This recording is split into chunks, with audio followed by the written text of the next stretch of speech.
Polling error on Midea AC. Here's how to fix it. Fix 1. Manual drain and reset. Step 1. Power off and unplug. Turn off the AC and unplug it from power. Step 2. Drain the bottom tray. Locate the bottom drain. Plug on the rear. Remove it and let the water drain into a pan or bucket.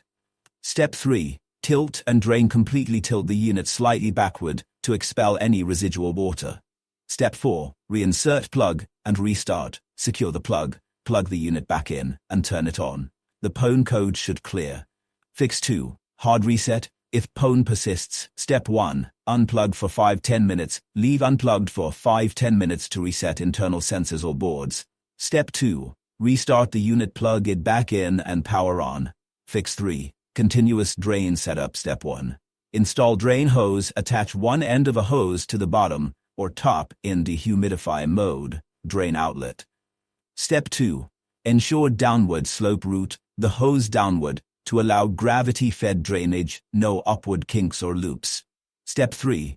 Elevate front wheels. Tip the unit slightly backward. By placing corks or pads under front wheels, improves drainage from upper hole. Step 4. Run and monitor. Operate in dry or cool mode without interruptions. If hose is positioned correctly, PON should disappear.